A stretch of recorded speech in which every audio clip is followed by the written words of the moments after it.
Hola, ¿qué tal? ¿Cómo están? Bienvenidos a un programa más de Al Tanto. En esta ocasión les saluda Álvaro Nieto. No está con nosotros Rocío Regidor porque le hemos dado unos días de descanso, que también se lo merece, pero el programa tiene que continuar porque la actualidad está muy viva y realmente esta semana,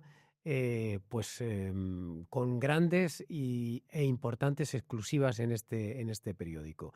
Por supuesto, nuestro tema principal del programa va a ser el juicio que se ha iniciado esta semana en el Tribunal Supremo y que, pues es lo que hemos llamado caso Ábalos. Algunos lo llaman caso Mascarillas, pero en realidad yo creo que es más oportuno, más adecuado y más preciso llamarlo caso Ábalos, porque lo que se está juzgando es una serie de trapicheos en torno al exministro de Transportes. Todos esos trapicheos en realidad han sido descubiertos por periodistas a los que yo he tenido el honor de dirigir, primero en Voz Populi y luego aquí en The Objective.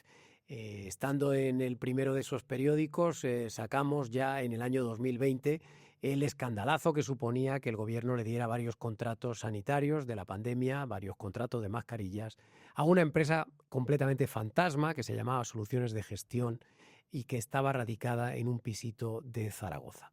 Esa empresa es la que al final permitió destapar años más tarde toda esta trama de las mascarillas, que luego pues, se ha visto aderezada por un montón de revelaciones que les hicimos aquí en The Objective, empezando, por supuesto, por la de la prostitución y la vida disoluta del ministro Ábalos, y luego, por supuesto, les hemos ido descubriendo pues, la existencia de Jessica Rodríguez, de Miss Asturias, de Anaís y de una serie de chicas con las que esta gente se relacionaba y a las que se les pagaba prácticamente todo,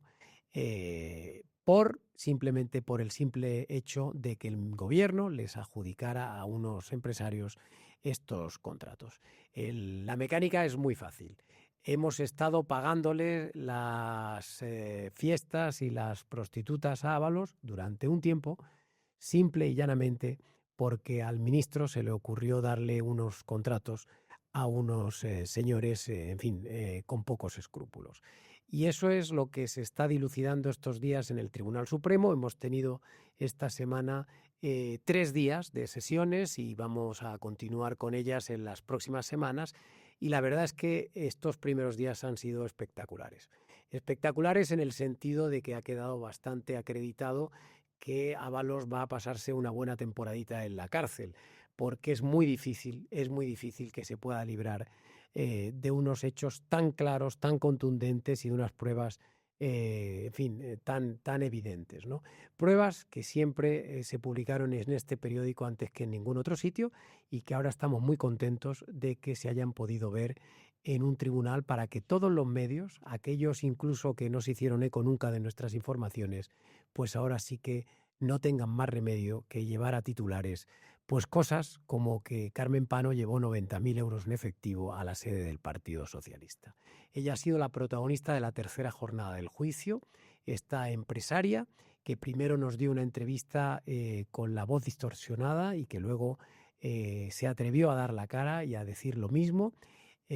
Ha sido la protagonista, como digo, del tercer día, pero antes que ella habló el primer día Jessica Rodríguez, esta muchacha, esta estudiante de odontología que en sus ratos libres se dedicaba pues a satisfacer sexualmente a algunos señores, entre otros pues al exministro de Transportes. Nosotros en su momento revelamos la existencia de esta señorita, demostramos que se trataba de una persona relacionada con la prostitución, no en vano les publicamos fotografías de los catálogos a través de los cuales fue elegida por toda esta trama.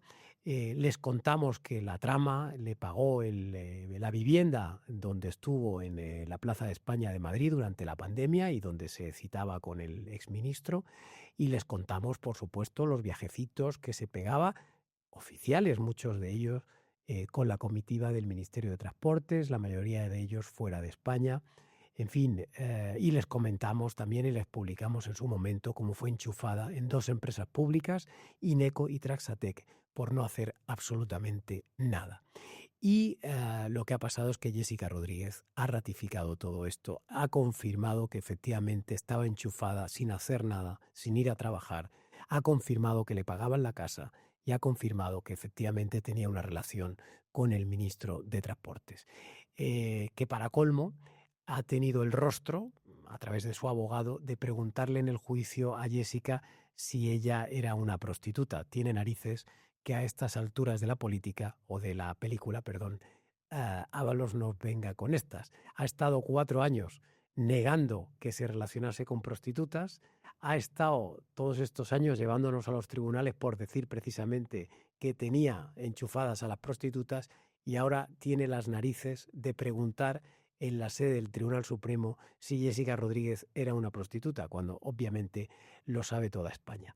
No es que sea una prostituta en la actualidad, que es odontóloga porque consiguió terminar los estudios de odontología en la Complutense, pero sí es verdad que durante la carrera pues ejercía de algún tipo, de algún modo, la prostitución, porque no en vano se acostaba con señores a cambio de favores, en este caso que le pagaran la vivienda y que le pagaran a través de empresas públicas.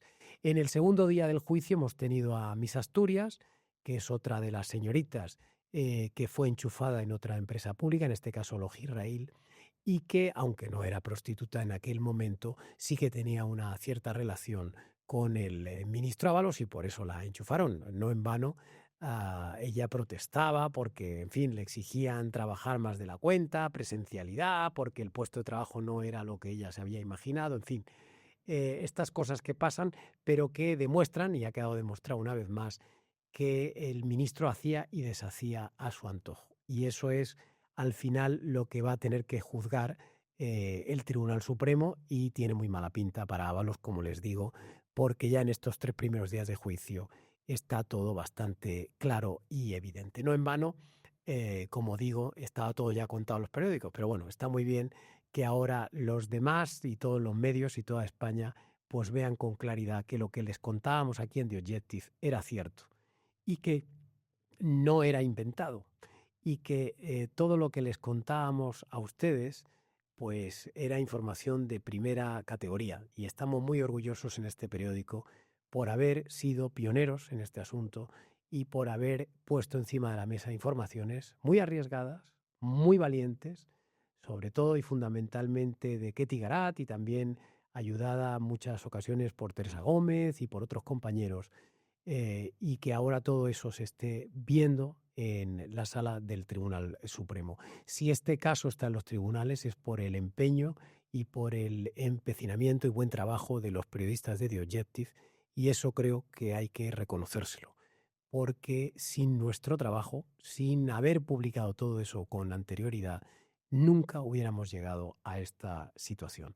Porque la UCO y la Guardia Civil ha trabajado también muy bien, ha elaborado informes, ha conseguido pruebas añadidas a las que los periodistas no tenemos acceso, no podemos intervenir las comunicaciones de una persona y no podemos, en fin, vigilar el WhatsApp de nadie, pero la UCO y la Guardia Civil lo que han venido es a ratificar con posterioridad todo lo que nosotros ya previamente les habíamos desvelado.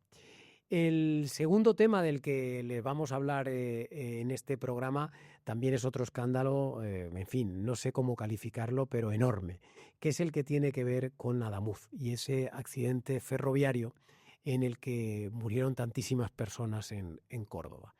Lo que estamos conociendo en las últimas fechas es terrible, y lo que sorprende es que a día de hoy nadie haya asumido las responsabilidades políticas de esta tragedia. ¿Por qué lo digo? Pues porque en las últimas horas hemos conocido el informe de la Guardia Civil sobre lo que ocurrió, y el informe de la Guardia Civil lo que viene es a, de nuevo, avalar informaciones previas publicadas por The Objective. Aquí, en nuestro periódico, Marcos Sierra publicó ya hace unos días que la rotura de la vía se había producido el día anterior a la tragedia y que, sin embargo, no fue detectada por los sistemas que estaban previstos para ello, ¿no? Y ahora la Guardia Civil lo que nos viene a confirmar es que efectivamente la vía estaba rota, pero que no se dio la voz de alarma porque la propia empresa pública Adif no hizo lo necesario para que sonasen las alarmas y para que, ante una falta de corriente por una rotura en la vía, pues no siguiesen circulando los trenes. Eso no salió bien, eso Adif no lo tuvo en cuenta, Y eso fue lo que al final nos llevó a esa tremenda tragedia con ese choque y descarrilamiento de 2 trenes. En fin, es un asunto trágico, tremendo y que, como digo, lo que impresiona más es que nadie haya asumido todavía las consecuencias o las responsabilidades, cuando es evidente, con los datos que vamos teniendo, que la empresa pública Adif ha tenido mucha culpa en esta tragedia por no haber hecho lo que debería. No vigiló, no pasó el tren auscultador por las vías como supuestamente debería hacer cada día esa jornada, no supervisó la soldadura de la vía que se hizo y encima, como acabamos de contarles o como acabo de contarles, ni siquiera Adif fue capaz de poner los mecanismos adecuados para que sonasen las alarmas si había un corte de corriente por rotura de la vía, que es ya el colmo de los colmos.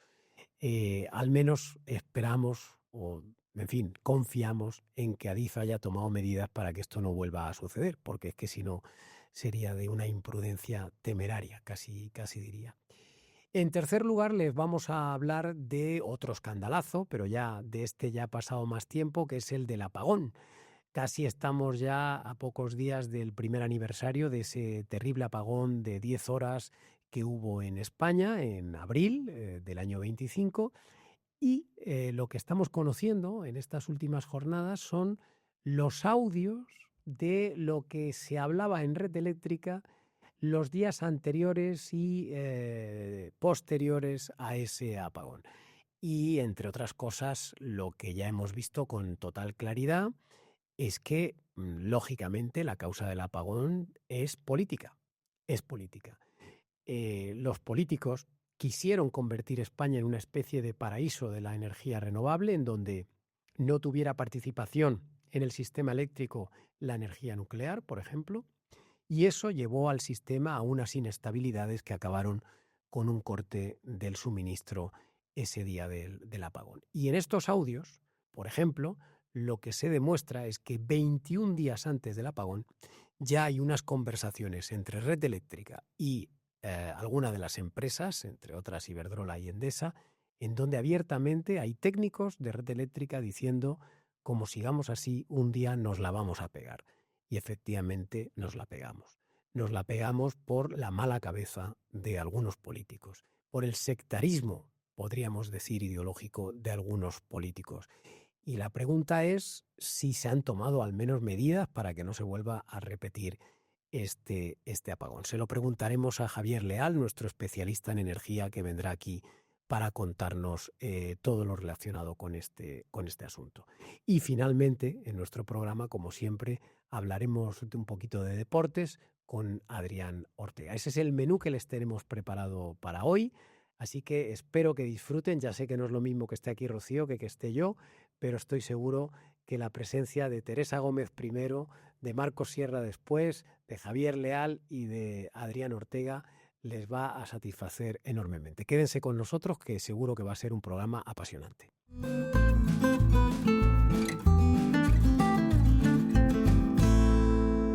Y empezamos este programa, lógicamente, saludando a Teresa Gómez. ¿Cómo estás? ¿Qué tal? ¿Cómo estás? Y hablando del juicio y de la primera semana del juicio del caso Ábalos en el Tribunal Supremo. 3 primeras sesiones y qué conclusiones hemos sacado. A ver, Teresa, así un resumen general, aunque luego iremos punto por punto. Pues yo creo que si ya con el sumario había indicios más que suficientes para que terminen en condena, hace bien José Luis Ábalos en estimar que como mínimo le van a caer 15 años de prisión, porque con estas testificales se está ratificando que efectivamente el delito se consumó en la mayoría de las ocasiones. En un primer momento el primer día testificó el hijo de José Luis Ábalos, de Víctor Ábalos, que mintió descaradamente. Es verdad, y esto yo lo hablé con varias fuentes judiciales, que no se le puede deducir testimonio por falso testimonio, porque al tener esa relación de parentesco con José Luis Ábalos, él podía mentir y lo sabía, por eso lo hizo. Negó la mayor, incluso diciendo que que el café, que según los agentes de la UCO y está totalmente acreditado, cuando hablaban de café y de cafetera se referían a esos teléfonos móviles seguros que utilizaban, que no podían ser interceptados. Él decía que sí, que era café de verdad y que era de Colombia, donde él hacía bastantes negocios. Pero hubo en una de las preguntas, que a mí esta sí que me resultó muy interesante, porque reprodujeron un audio de Koldo García Izaguirre con el propio Víctor Ábalos, ¿no? Y él en ningún momento niega la veracidad de ese audio. Eso es importante, porque hay que tener en cuenta que la estrategia que ha seguido hasta el momento Ábalos y bueno, todos los miembros de la trama, Santo Cerdán, es decir, que esos audios incorporados en la causa son falsos y que bueno, pues que hay una conspiración contra ellos y que se han inventado pruebas, ¿no? Entonces, que él tuviese ese desliz y confirmase que efectivamente el audio él se reconocía en él mismo, pues era interesante. Oye, pero lo más gordo del primer día, aparte de esto que dices del hijo de Ábalos, fue la declaración de Jessica Rodríguez, Claro. que es la chica a la que de repente, bueno, pues Ábalos le paga todo. Sí, sí. Le paga una casa en la Plaza de España, el alquiler de esa casa, le paga viajes, le paga incluso a través de empresas públicas con enchufes en Traxatec Ujú. y en Ineco. Cuéntanos un poco qué salió ahí en claro de la declaración de Por Jessica. supuesto, la más importante fue la de Jessica. Te he dicho la de Víctor Ávalo porque fue la primera. Luego también declaró Joseba, el hermano de Koldo García, y por ejemplo dijo otra cosa también muy importante, que era que iba a recoger sobres en efectivo en la sede del Partido Socialista. Pero la más importante, sin lugar a duda, fue la de la propia Jessica Rodríguez, que confirmó lo que nosotros hemos venido publicando en los últimos años en The Objective. Una es uno de los delitos por los que se está juzgando a José Luis Ábalos, que es sus enchufes en empresas públicas, en la empresa pública Ineco. Y luego hay una cosa que a mí me parece muy importante, que es, nosotros en su día dimos que descubrimos que Jessica estaba contratada en una empresa pública porque mirando la documentación que obraba en el caso, que tenían acceso todos los periodistas, pero que nadie había visto que dentro del email de Ábalos, de Koldo, perdona, había un email donde se le daba un salvoconducto a Jessica Rodríguez desde la compañía Ineco para poder viajar. Y a partir de ahí es cuando descubrimos que Jessica estaba contratada en una empresa pública. Por ejemplo, esto del salvoconducto, que utilizaban salvoconducto que eran ilegales, porque, entre otros motivos, ella no trabajaba en Ineco y no necesitaba ese salvoconducto. No se ha llegado nunca a investigar, pero eso nosotros lo publicamos en ese momento, ¿no? Entonces, ella lo que ha hecho ha sido confirmar lo que nosotros hemos publicado, que ha sido que efectivamente fue contratada en empresas públicas, primero en Ineco y luego en Trasatet, y que no iba a trabajar. Por lo tanto, es un presunto delito de malversación de fondos públicos. También ha confirmado que tenía una vivienda en Torre España y que la pagaba la trama. Él decía que ella no sabía quién la pagaba, que sabía que el responsable último era José Luis Ábalos, pero que quien se dedicaba a realizarle todas las labores de gestión era Alberto Escolano, que es uno de la mano derecha de Aldama, uno de los trabajadores de Aldama. Y ese piso que costaba alrededor de 2.500 euros en Plaza de España era...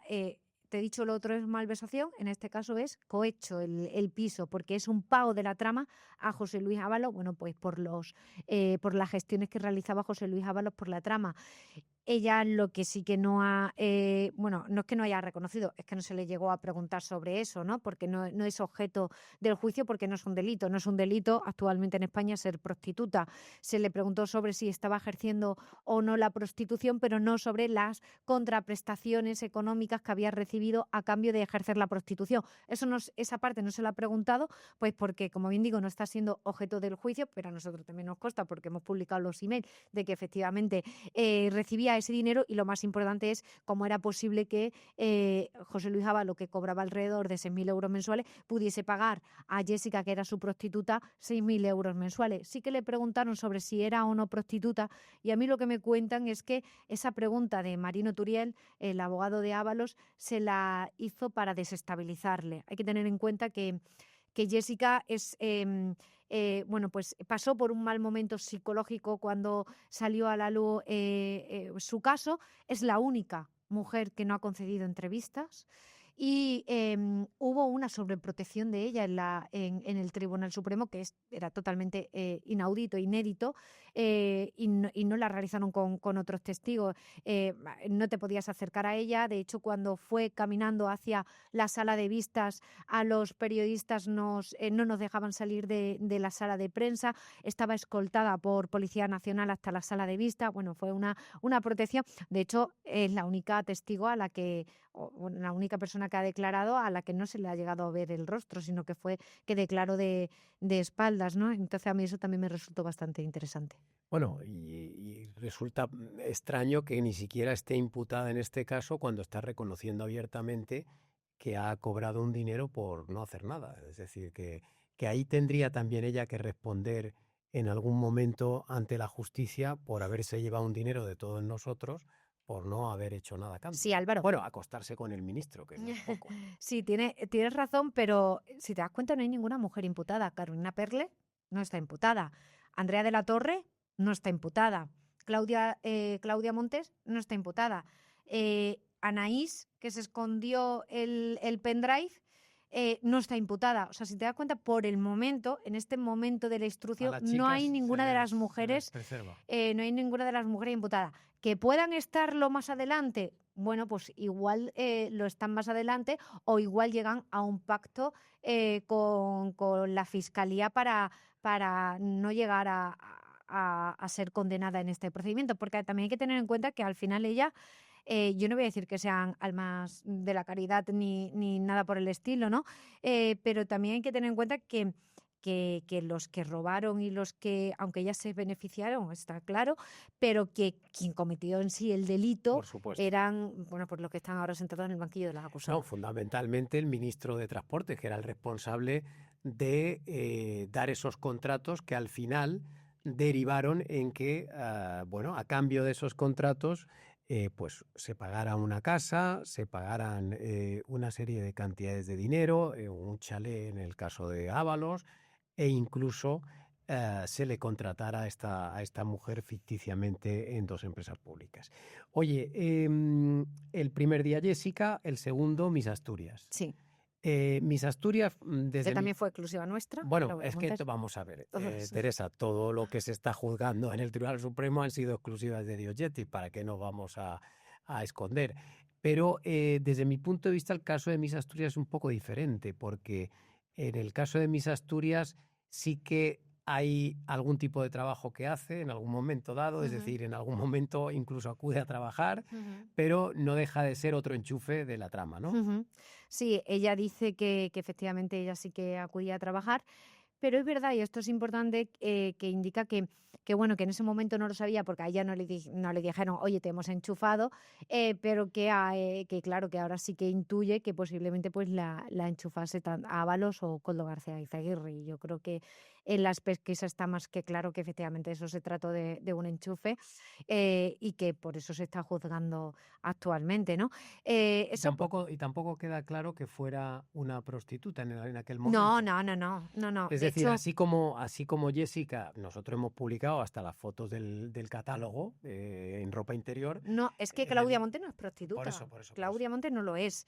Y de hecho nosotros jamás lo hemos dicho. Tuvo una relación con el ministro en algún momento dado, ¿no? Bueno, ella dice que tuvo una relación, pero no lo deja muy claro. No sé si era una relación virtual, no virtual, no lo sé. Pero bueno, amistad tenían, eso por supuesto. Y se benefició de ello.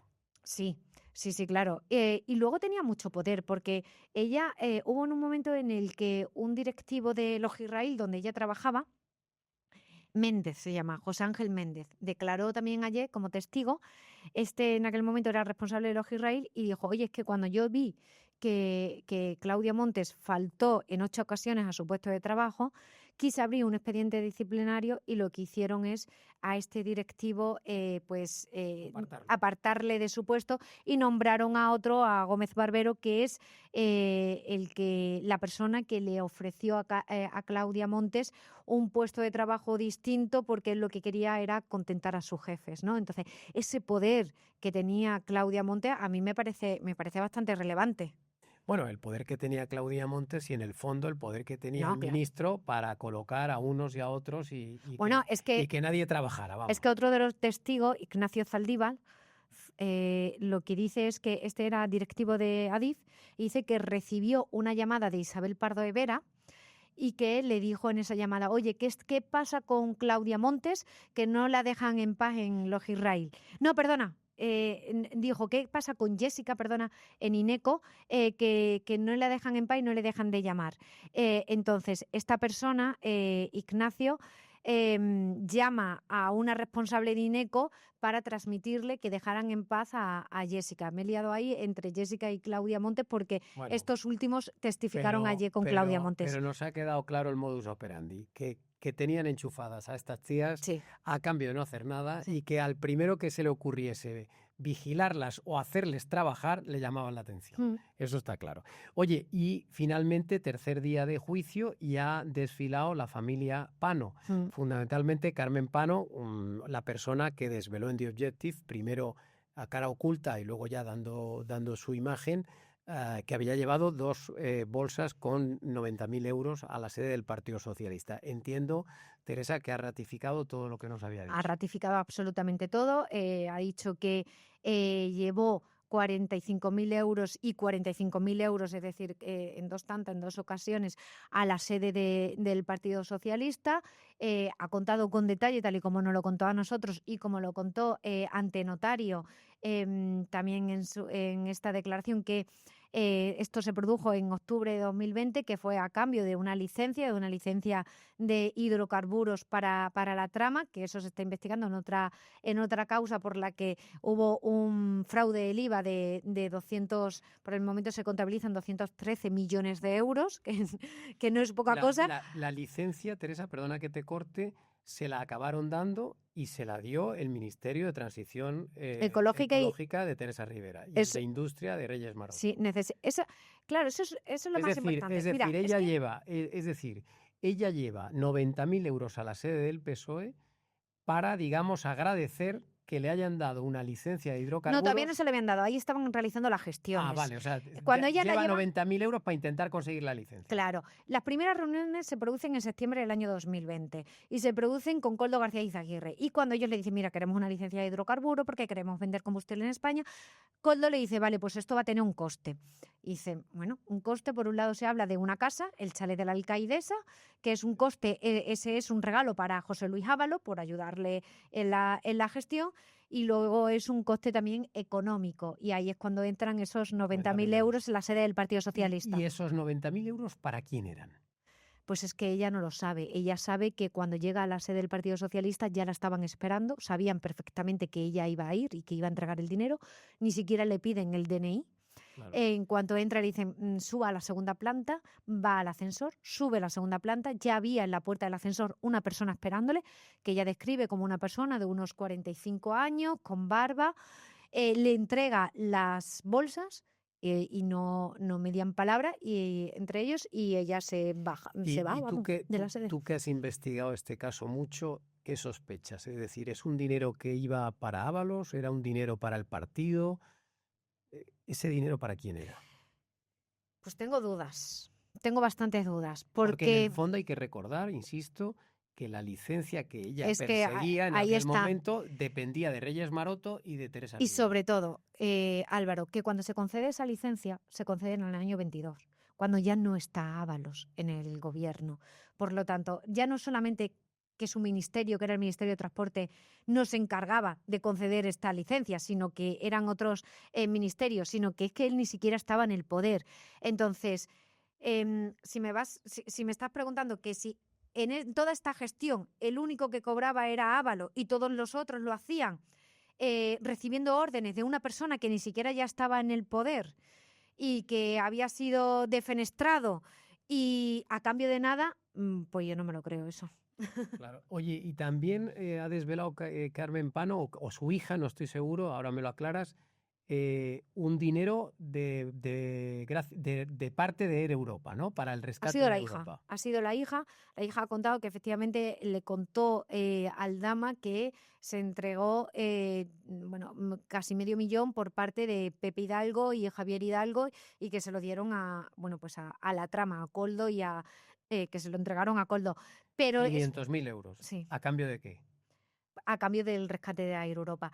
Pero es verdad que eso que lo ha declarado Leonor no es algo que haya presenciado Leonor. Ella dice que se lo contaron, no tiene la misma Validez, claro. para mí, la misma validez que el hecho de que Carmen Pano diga en primera persona, lo hice yo, no me lo han contado, esto lo he vivido yo, y hay que tener en cuenta que desde que conocemos a Carmen Pano, que ya hace un par de años, siempre nos ha contado la misma información. En ningún momento ha alterado nada. Y eso es muy importante a la hora de confirmar el relato. Y luego le han preguntado por el chalet de la alcaidesa. Eso es un chalet en Cádiz, creo que cerca de la línea de la Concepción, Eso ¿no? es. Que le pidieron a Carmen Pano que lo comprase para Ábalos. Eso es. Se lo pidieron a Carmen Pano a través de una empresa que se llama Half Got Time, cuya administradora era Leonor González Pano, la hija de Carmen Pano. Lo que pasa es que echaron a Ábalos antes y al final no se quedó el chalet. Claro, no, el chalet se compró en el verano de 2021, que es cuando se lo dieron a Ábalos, pero como a Ábalos le echan en julio, en diciembre dicen, mira, ¿para qué te vamos a seguir pagando esto y regalando esto cuando ya podemos gestionarlo con otras personas? Por eso digo que si en diciembre del 21 cesan los pagos a Ábalos, si consiguieron finalmente su objetivo es porque pagaron a otras personas. Entonces, Claro. yo creo que ahora la investigación debería ir por ahí. ¿Por qué personas cobraron para que esta operadora recibiese la licencia? Repíteme cuándo entregó las bolsas Carmen Pano, ¿en qué fecha? En octubre de 2020. Vale, las entregó el año anterior, es decir, Eso es. todavía estaba Ábalos en el ministerio, aunque Sí, luego recibe la licencia con posterioridad a Sí, su salida. Vale. sí. Oye, y que hemos tenido una primera semana de juicio, nos quedan creo que 3 más. ¿Qué es? ¿Nos queda algo más gordo? Porque claro, es que lo de esta semana ha sido tremendo. Yo creo que esta semana ha sido la mejor. Sí, ¿no? Pero Pero bueno, esto ¿quién lo organiza? Porque realmente ha sido un espectáculo. O sea, aquí, claro, en Diogetti estamos todos encantadísimos porque primer día Jessica, segundo día Miss Asturias, tercer día Carmen Pano, todas ellas descubrimientos de este periódico. Pero ¿qué nos queda? ¿La semana que viene qué hay? pues bueno, pues la semana que viene hay un empresario muy importante, Manuel Sayés, que es más importante de lo que nos imaginamos. Y yo creo que tengo la sensación de que no se va a exprimir bien por el momento a ese empresario, que el tribunal no lo va a exprimir bien, pero yo creo que esa testifical es muy importante. Es muy importante también la testifical de Javier Hidalgo, porque, bueno, a él se le va... Mira, antes me has preguntado por cuánto dinero se le pudo pagar a Air Europa por el rescate. Es que ten en cuenta una cosa, es que otra de las cosas que se están juzgando, y también se le va a preguntar es por esto, por lo que se le va a preguntar a Javier Hidalgo, es por un regalo que le hizo Javier Hidalgo, presuntamente, al exministro Ábalos, de unas vacaciones en Villaparra, que lo sacamos nosotros, en Marbella, a razón de 20.000 euros, es por un hecho muy concreto, por adelantar una nota de prensa. O sea, si por adelantar una nota de prensa le pagan unas vacaciones a todo tren de 20.000 euros en Marbella, ¿cuánto no le van a pagar por recibir un rescate millonario a Ábalos y compañía, ¿no? Por cierto, Entonces, ese chalet de Marbella es el que estaba justo al lado de un prostíbulo, lo digo por contextualizar bien, ¿no? Que sí, siempre estaba Mi bien Lady, rodeado. Mi Lady era, Milady se el llamaba. prostíbulo Mi Lady. Bueno, Teresa, muchas gracias por contarnos todo esto y bueno, vendrás al programa en próximos capítulos para ir contándonos qué va pasando en el juicio. Pero vamos, Ábalos, vete preparando porque de la cárcel no sales, no tiene pinta. Y las últimas declaraciones pues serán de los encausados, por supuesto, de Koldo, de Ábalos y de Aldama, que yo creo que tampoco van a tener ningún tipo de desperdicio esas declaraciones. Sé que ahora mismo hay un enfrentamiento, por así decirlo, entre Koldo y entre Aldama, sé que es normal, por supuesto, pero sí que eso que se ha comentado bastante. Y luego Mira, yo te quiero comentar una cosa porque hay quien pregunta por qué en un primer momento Koldo siempre se tapaba la cara y demás, de por qué esa actitud. Pues me han contado por qué y me parece, no sabía que iba a ser algo tan sumamente simple, ¿no? Es porque él, si te das cuenta, él se ha dejado barba y también se ha dejado el pelo más largo y se pone gafas, ¿no? En las sesiones del juicio, de la vista oral.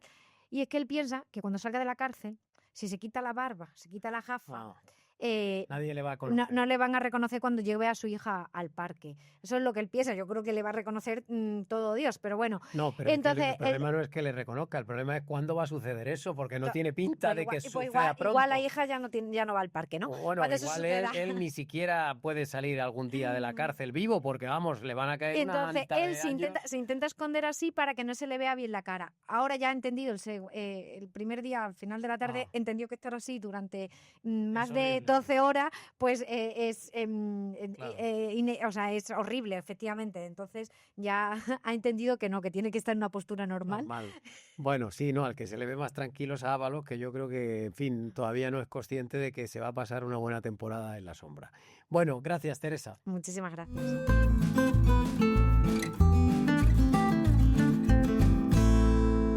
Bueno, pues estamos ahora con Marcos Sierra. ¿Qué tal, Marcos? Hola. Bienvenido al tanto, aunque sé que has venido varias veces, pero estando yo no creo que haya sucedido. Es mi debut contigo, que no con Rocío. Eso es, estoy muy contento de que estés aquí por fin en The Objective, en tu casa, Sí. y que nos hayamos vuelto a reencontrar. Sí, señor. Y estás hoy porque, claro, hemos tenido esta semana una noticia espectacular, una vez más, sobre el accidente terrible de Adamuz.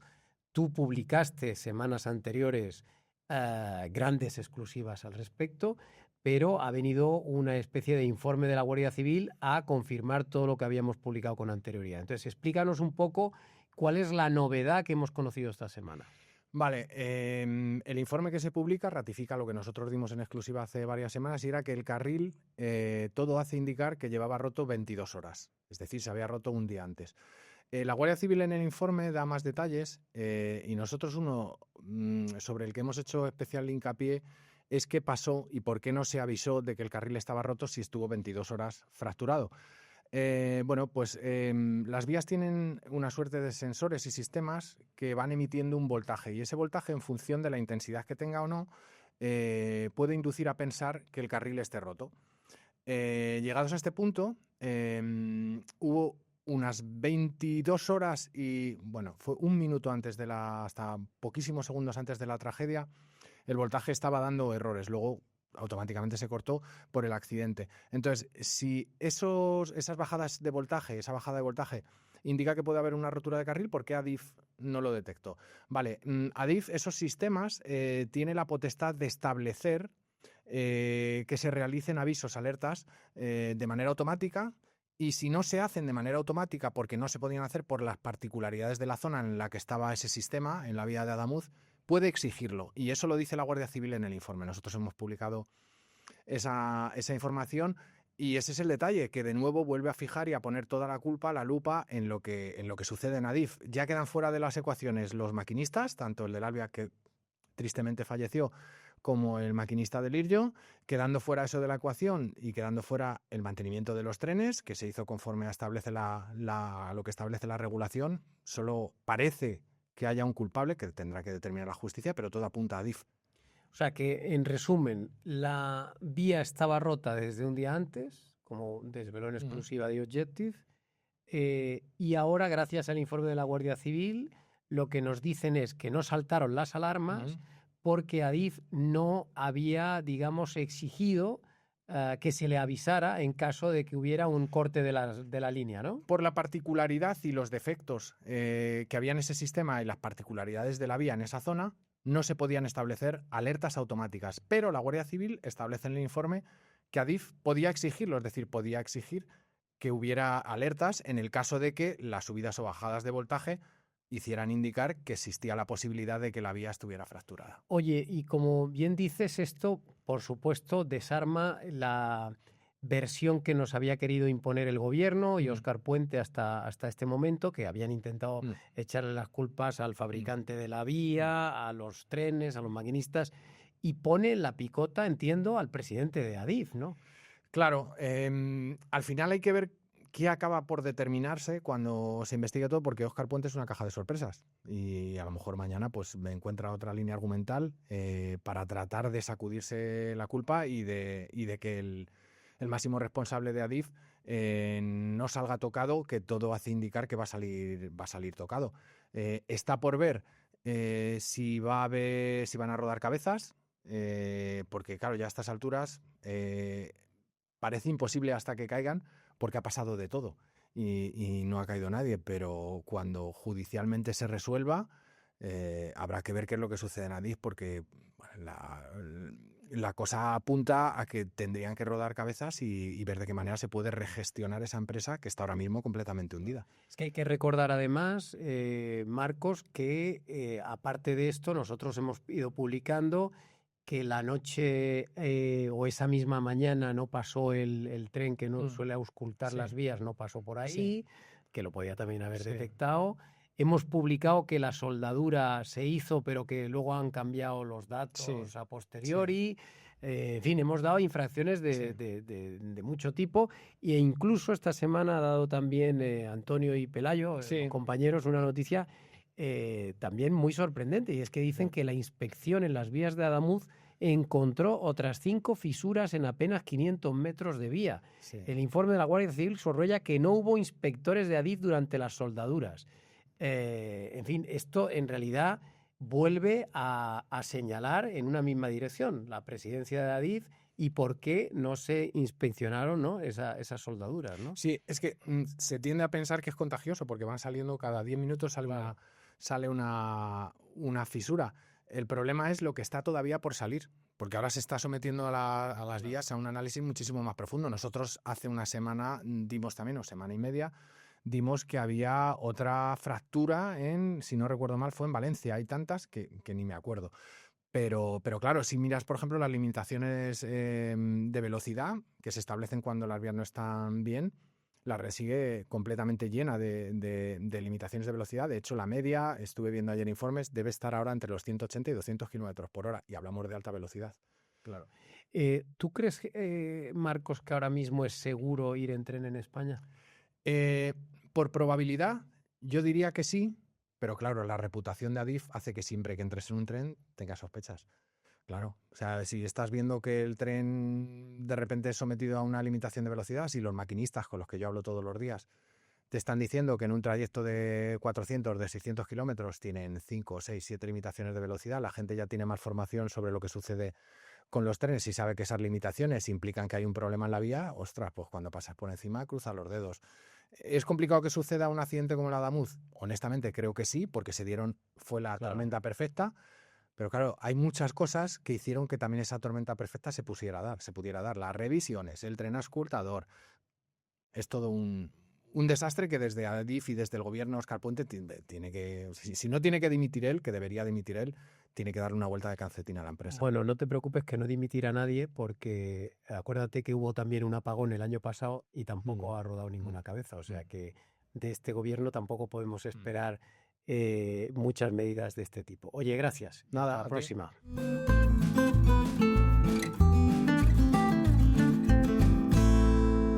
Bueno, y tenemos aquí con nosotros a Javier Leal. Javier, ¿qué tal? ¿Qué tal, Álvaro? ¿Cómo estás? Para que nos hable de lo que él más sabe, que es de energía y en concreto de ese gran escándalo del apagón, que casi ya estamos a unos pocos días del aniversario, del primer aniversario, y aquí seguimos esperando que alguien dimita o asuma las responsabilidades. Y Javier está publicando unos audios tremendos en nuestro periódico. En realidad está publicando la transcripción de unos audios que se han escuchado, ¿dónde? ¿En el Senado, en el Congreso? Se han escuchado en el Senado, en la Comisión de Investigación del Senado. Hay una comisión de investigación y ahí los senadores tienen acceso a unos audios. Los portavoces solo tienen acceso a unos audios, entran en una sala, escuchan el pendrive, además hay policía, no pueden traer móviles, no se puede grabar y luego el propio audio se destruye, acompañado de un letrado. O sea, está muy encriptado. Y esos audios son de red eléctrica hablando con los operadores eléctricos, Eso es. con las empresas del sector. En este caso es Iberdrola y Endesa, las dos empresas. Y son audios de antes del apagón, de durante el apagón y de después del apagón. De después todavía no lo sabemos, pero de antes y del durante sí. Sí. Y entonces tú has contado, la gran novedad de esta semana es que tú has contado en el periódico que hay en concreto un audio de 21 días antes del apagón, en donde alguien de Red Eléctrica admite directamente que algún día nos la daremos, en referencia a que la falta de energía nuclear en el mix energético iba a acabar provocando un fallo del sistema, ¿no? Sí, sí. O sea, ellos mismos también reconocen, incluso meses antes, que había tensión en el sistema, pues estaba viendo esa tensión, pero ya 21 días antes ya directamente lo hizo uno de los técnicos de Red Eléctrica, que lo está hablando con el otro técnico de Endesa, y están hablando de estas tensiones, están acostumbrados con las sobretensiones que está habiendo desde el último medio año. Y en un momento dice, mire, esto es un problema, ya sabes, de la nuclear, porque como no entra y hay exceso de solar, lo dicen tal cual, pues está provocando estas tensiones y algún día nos la vamos a dar. O sea que en realidad, Javier, esto viene a confirmar la gran teoría sobre el motivo del apagón, y es que el gobierno se emperró tanto en meter en el mix. Primero dijo que fue un ciberataque, Sánchez. Bueno, pero eso ya se descartó. Entonces, en realidad, aquí el problema estaba en que se emperraron tanto en meter renovables en el sistema que la falta de nuclear provocó que se desestabilizara todo. Se creó un desequilibrio porque la entrada renovable entra y sale, genera desequilibrios en la red. Y como no hay energía síncrona, que es principalmente nuclear, hidráulica y gas, que es la que permite que haya estabilidad en la red, pues provocó ese apagón. Que es la hipótesis desde el principio, que Red Eléctrica se ha empeñado en que no salgan estos audios precisamente, pues los llevan pidiendo, esto lo hemos publicado, lo lleva pidiendo el Partido Popular en el Congreso desde el año pasado, desde casi un año. Y entonces, a ver, Javier, si esto era la crónica de un apagón anunciado, porque claro, tú estás diciendo que 21 días antes ya tenían claro que esto se iba, vamos, en la frase literal es, sí. Algún día nos la daremos. Entonces, si estaba todo tan claro que algún día nos la íbamos a dar, ¿por qué no se tomaron medidas para evitarlo? Sí, bueno, esto igual alguna gente no lo conoce, pero dentro de Red Eléctrica, digamos que hay como dos redes eléctricas. Está la red eléctrica más política, que es la que quiere que entren todo el día renovables, que todo verde, donde está ahora mismo una directora, que es la que ha apostado mucho por esto del tema verde y lo renovable. De hecho, su predecesor, por ejemplo, era todo lo contrario. Gas, nuclear, máxima seguridad. Y dentro de Red Eléctrica están los transportistas, los meros técnicos, estos que se escuchan, que son los que quieren la mayor estabilidad posible. Entonces hay una pequeña guerra interna de, oye, no metas tanta renovable porque me genera problemas de tensión. Y los otros, en cambio, en ese momento buscaban pulverizar récords de producción solar, estrategia política pura, que es la que se está buscando. O sea, que digamos que la mala cabeza de los políticos nos llevó al desastre. Sí, pues la estrategia del gobierno de querer llegar a tener un mix renovable, verde, donde no existan energías como la nuclear, como el gas, porque contaminan. Y vamos a ver, vale, los días previos al apagón no tomaron medidas, pero la pregunta ahora es, ¿después del apagón se han tomado medidas para evitar otro apagón? Ahora estamos en un método reforzado, que es que entra la nuclear, entra el gas desde entonces, que viene a confirmar claramente el problema que tuvo Red Eléctrica en la planificación de ese día. O sea, que tú crees que no nos va a volver a pasar. Ahora mismo es que hay un método reforzado. Y ahora está la cuestión que se está planteando en el sector es cuándo vamos a quitar ese método reforzado, pues eso tiene un coste. Al final estamos pagando a un montón de centrales de gas y principalmente de gas, de ciclos combinados, para que en algún momento del día, si hay algún tipo de inestabilidad, entren.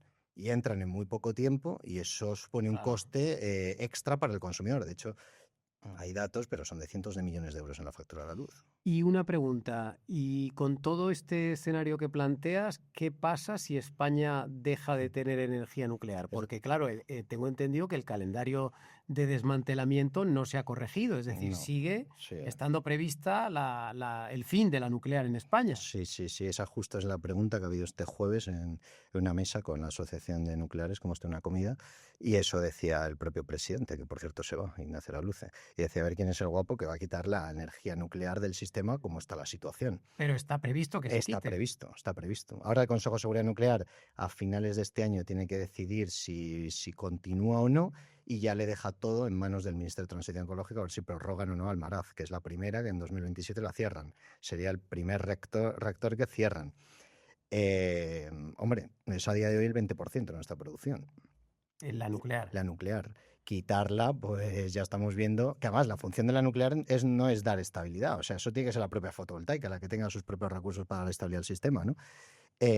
Pues eso va a ser claramente un reto muy importante y ya lo estamos viendo. A día de hoy necesitamos nuclear.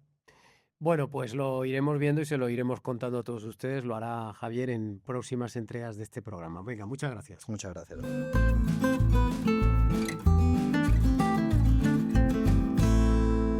Bueno, y estamos ya en la fase final de nuestro programa y como siempre damos paso a Adrián Ortega. ¿Qué tal? ¿Cómo estás? Muy bien, Álvaro.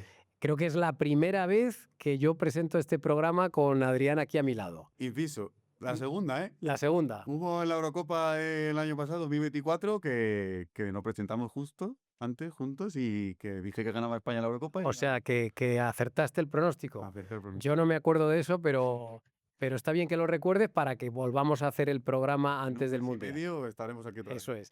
Bueno, tú querías hablar de la actualidad deportiva de la semana. Cuéntanos un poco. Querías hablar en primer lugar de Enrique Cerezo, que estuvo en Dios Jeff. Sí, estuvo con nosotros en el Rincón de Espe y dejó muchos titulares deportivamente hablando, que dijo que Almeida quería ser presidente del Atlético de Madrid. Actualmente está en la presidencia de aquí de Madrid, pero bueno, es un futuro... No, es el alcalde. Es el alcalde, perdón. El alcalde de Madrid que igual en un futuro se presenta a presidente del club. ¿Pero tú crees que eso va en serio o qué? Bueno, el problema entre comillas del Atlético de Madrid es que está comprado mayoritariamente por el grupo de inversión Apolo. Entonces a Enrique Cerezo le quedan 3 años, 2 años y medio, 3 de momento. Y luego será presidente quien diga Apolo. Quien diga Apolo, quien se presente en elecciones si no hay, veremos a ver qué puede suceder en un futuro. ¿Y qué dijo aparte de que quiera ser el alcalde presidente? ¿Algo más? Sí, dejó la anécdota con el rey Juan Carlos en la final de Lisboa, en la 10ª del Madrid, que ya lo tenía hecho el Atlético ganado y el Juan Rey le estaba dando ya la enhorabuena y justo anotó Sergio Ramos el empate, lo que luego llevó a la prórroga y que el Madrid ganase la 10ª. Bueno, es que el rey Juan Carlos es el de Real Madrid, eso. El que es del Atleti creo que es Felipe VI. Pero... Ahí ya me pillas, no lo sé. Sí, yo creo que Felipe VI es más del Atleti. Oye, hemos tenido Champions esta semana, Sí. Han jugado los equipos españoles. El Real Madrid recibió al Bayern de Múnich y ¿qué pasó? Pues el Madrid jugó el martes con el equipo alemán y perdió en el Bernabéu, pero Mbappé anotó un gol que puede ser clave para una posible remontada allí en Alemania. Sí que es verdad que el Bayern jugó mejor que el Real Madrid y la cosa es que los dos equipos fallaron mucho, pero bueno, el Bayern supo aprovechar sus oportunidades. Y luego ayer el miércoles, jugó el FC Barcelona y el Atlético de Madrid, que se han enfrentado por segunda vez en un mismo mes. En este caso, la ida de la Champions y pues una roja de Cubarsí derivó en el primer gol de Julián Álvarez y luego Sorroz remató el segundo gol. Es decir, que ha ganado el Atleti en el partido de ida 0-2 Sí. y la vuelta se juega... La semana que viene, el martes, Atlético de Madrid-Barcelona y el miércoles, el Madrid en Múnich. ¿Y te atreves a hacer algún pronóstico? Yo creo que va a pasar el Atlético, que de momento al Barça se le está dando bien esta temporada y le doy un poco más de opción al Bayern, pero el Madrid va a meter susto una posible remontada. Hay que recordar que ahora en la Champions no valen doble los goles fuera de casa, no. con lo cual al Madrid le vale un gol para empatar la eliminatoria. Sí, iría a prórroga.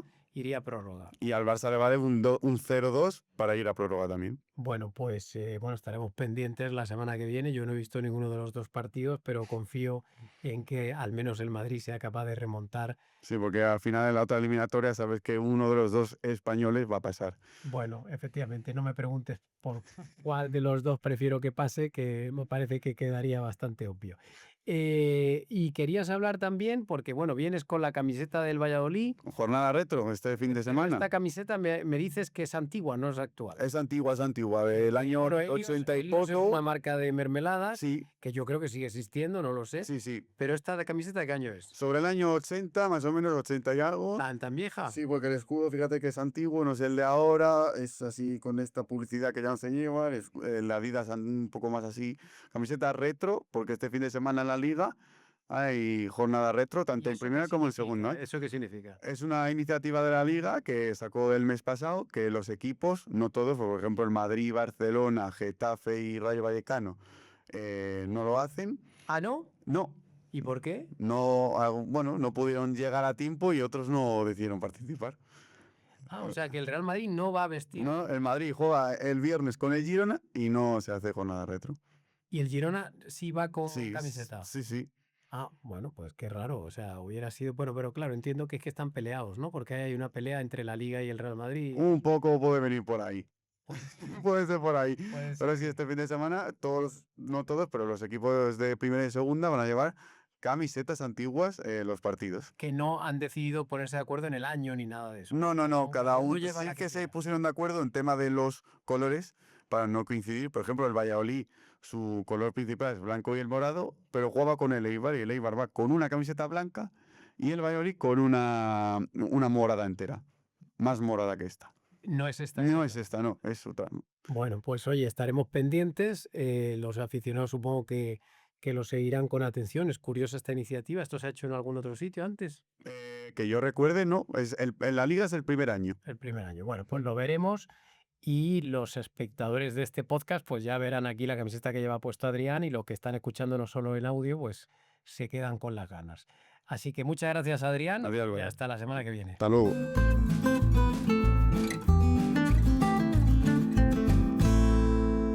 Bueno, y hasta aquí el programa de hoy. Espero que lo hayan disfrutado, que les haya interesado. Creo que el menú ha sido completísimo y les esperamos, lógicamente, la semana que viene. Espero que ya con Rocío Regidor a los mandos. Muchas gracias a todos ustedes en nombre de todo el equipo de The Objective. Y recuerden, si quieren estar informados al minuto, lo que tienen que hacer es ir a theobjective.com o seguirnos en nuestras redes sociales. Ahí no van a perder nada de lo que esté ocurriendo en España y en el mundo.